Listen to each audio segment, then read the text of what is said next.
Eu estava lendo uma matéria recente que o Itaú, por exemplo, está investindo na rede da IBM de Quantum Computing já para poder olhar essa questão de segurança, né? E olhar também até outros pontos, como, por exemplo, análise de crédito, churn de clientes. Então, se você puder falar um pouquinho dessas frentes, aí se já tem algum grupo de estudo lá dentro, e o que a Núclea... Eu entendo que a Núclea, tendo esse volume de dados, com certeza consegue dar uma segurança para o mercado que praticamente hoje poucas empresas conseguem dar. Uma das frentes estratégicas nossas, que a gente está dentro do chapéu de monetização de dados, vamos chamar assim, é a frente antifraude e cibersegurança. A gente está lançando agora um produto que chama DetectaFlow, e ele tem ali duas funcionalidades principais.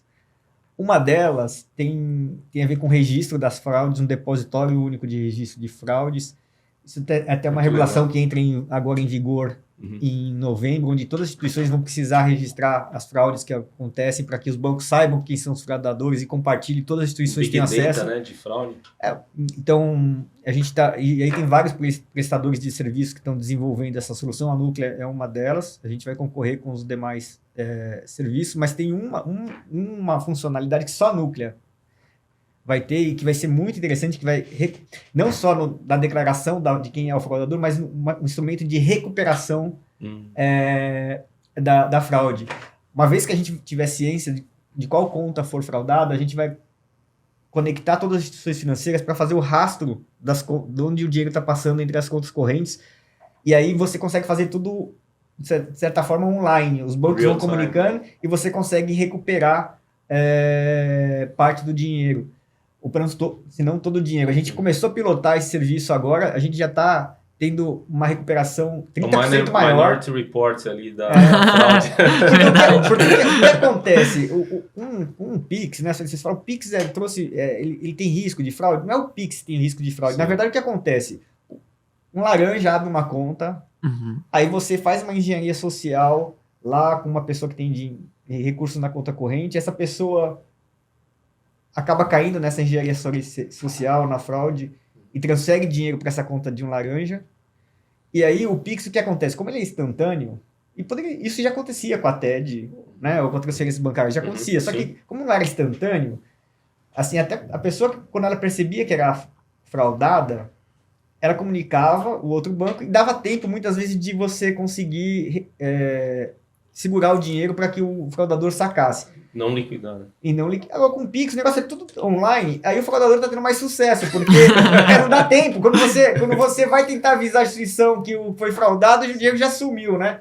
E aí a gente está com essa solução agora entrando no ar, para que também a gente acompanhe a velocidade do Pix. Uma vez que comunica, a gente bloqueia todas as contas, porque a gente comunica todas as contas para os bancos, e a dinâmica é perversa, né? Porque como se fosse um whitelist, né? Então você atua ali na prevenção, né? Não na remediação. E o fraudador, ele é muito inteligente. Essa mente podia ser só usada para o bem, né? Mas o que o fraudador faz? Tem alguns, né, que passam depois pro ethical hack, né? Mas a maioria não passa. Esses fraudadores, eles transferem não é só para uma conta, eles transferem para 10 contas, essas 10 contas para outras 10, justamente para pulverizar, para ele conseguir ter sucesso. Você consegue analisar esse comportamento. E aí eu entendo que vai ter muita inteligência artificial aí por trás para poder analisar esse comportamento, né? Exatamente. E a gente já está tendo sucesso nos pilotos que a gente está fazendo. Então é muito interessante. A gente acha que vai contribuir bastante para a redução do sucesso dos fraudadores aí nesse mercado. Muito bacana. Eu tenho uma curiosidade.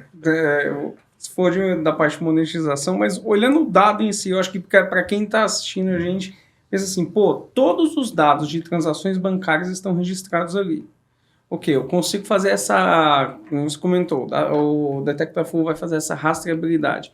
Eu conseguiria utilizar desse dado em prol não só da prevenção e da rastreabilidade, mas na identificação, e aí poder usar vamos ir um pouco além, tá? Mas saindo um pouquinho do setor bancário, mas usar desse dado, por exemplo, para identificação e punição de quem executou. Essa é a ideia, né? A gente está começando com isso.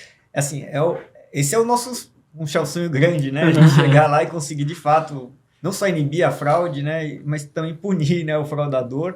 E não só no sistema financeiro, a gente conseguir fazer um ecossistema, porque a fraude acontece nos e-commerces, né, com lojistas que vendem online, enfim, acontece em tantos lugares a fraude.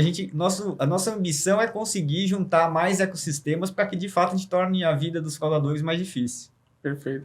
Foi isso, até comentou do e-commerce, eu vi um exemplo que você pegava o fraudador entrava no e-commerce, ele registrava um produto, ele ia lá, ele executava a compra via crédito. Quando era feito esse pagamento, ele ia lá cancelar, só que assim, na abertura de disputa bancária ali, ele já recebeu o dinheiro, já foi, muitas vezes, até você comprovar aquela fraude, por mais que comprovasse, você não tinha como ressarcir a pessoa do produto, entendeu? Você está falando do e-commerce, tem um serviço que a gente está desenvolvendo de autenticação para reduzir fraude, que assim, a gente tem, isso é bacana. Tem os boletos, a gente tem o endereço de todas as pessoas do boleto, né? E normalmente, o que um fraudador de um e-commerce vai fazer? Ele coloca para mandar o endereço no lugar que não é o da pessoa, né? Ele coloca um endereço, sei lá, dele, ou nem não é dele, ele coloca um endereço onde ele quer receber a mercadoria para depois revender essa mercadoria, né? Sim.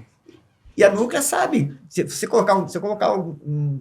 alguém colocar um boleto no seu nome, provavelmente já pagou um boleto, eu sei onde é o seu endereço.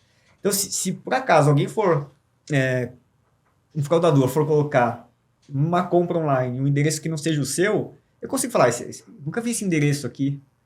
Eu consigo avisar o lojista, falar assim, olha, faça uma investigação mais profunda, porque esse endereço aqui não é o endereço que normalmente você faz a compra, né? Sim.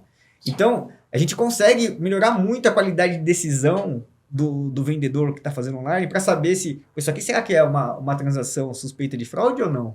Então, enfim, o mercado de fraude a gente pode agregar muito. Eu dei dois exemplos aqui de coisas que a gente pode fazer, mas assim, acho que é só o início da criação de produtização que a gente está fazendo. Acho que é muito grande esse mercado que a gente pode agregar.